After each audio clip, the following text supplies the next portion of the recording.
Okay, on that last video you watched of Hawaii, you saw the really red hot material, and then it moves a few feet and loses all that heat radiatively, and you see that darker crust start to form. But sometimes the crust looked like it was really deformable, right? It was just kind of flowing along, and other times it looked a lot more solid and brittle. And that's actually true. There's a couple kinds of crusts that volcanologists talk about. So far, we've been talking in here about a thermal crust.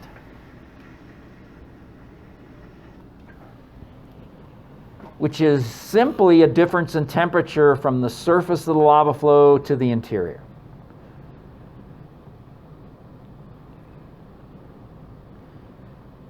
Now, if the surface is still hot enough for the material to be liquid, then the lava flow is just liquid, and you simply have a difference in temperature without a difference in the physical nature of the material.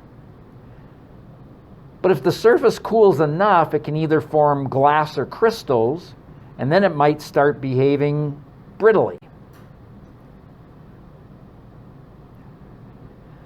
And sometimes you get both, where the outer surface is brittle, then you get a lower part of the crust that behaves more plastically. Did you guys hear some of the sound of the lava flow? Did you hear like popping and crackling? Yeah, it sounded like bacon popping. What's happening is the very outer surface is brittle. The material right beneath it is still molten or plastic, and it's flexing.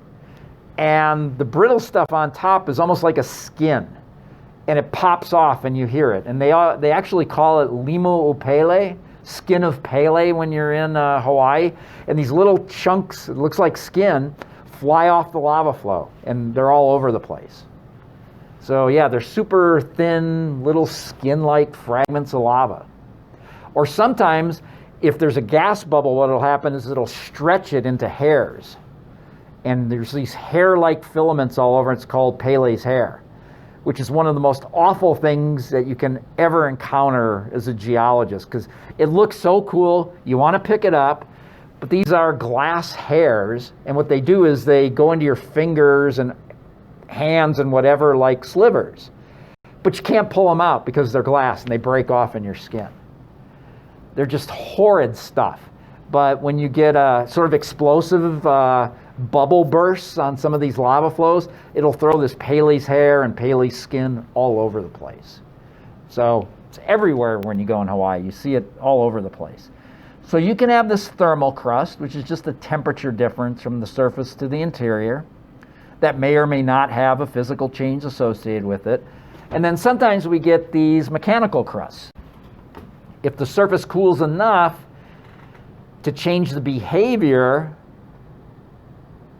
from a Bingham plastic, which is the behavior of the lava that is fluid, to a brittle outer crust, then basically you're forming strong rock. Sometimes it can be thin and pop off like Pele's hair, and sometimes it gets thicker and breaks up into little blocks.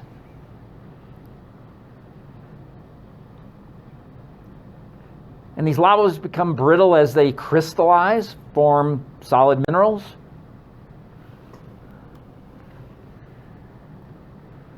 Or if they cool quickly enough that crystals can't form, they will become a glass.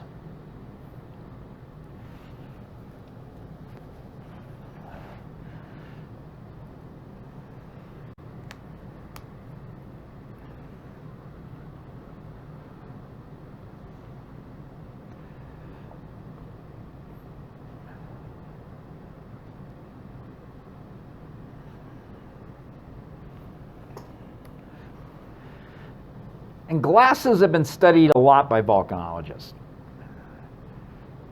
And we've done lab studies to try to determine what temperature does glass form at.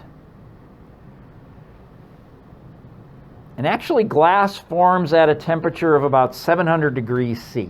And it doesn't matter really the composition, as long as it's silicic.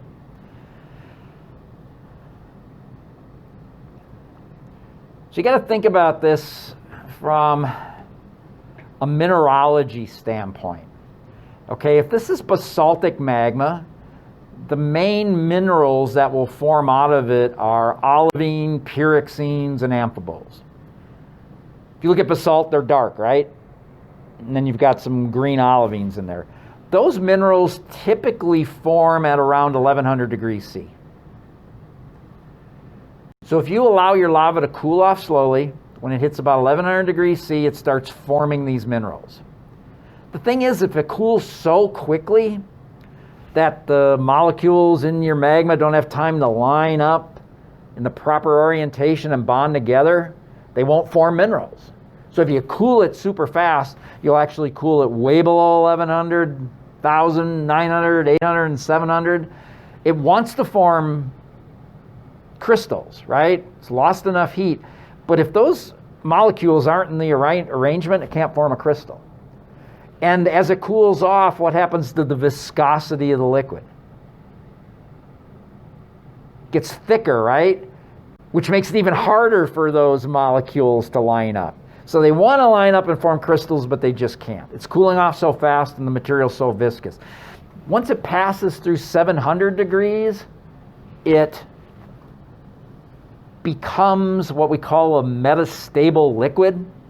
There's no bonding really going on, but it starts to behave brittly on a short time scale. So it behaves like a glass. If you whack it with a hammer, it would shatter.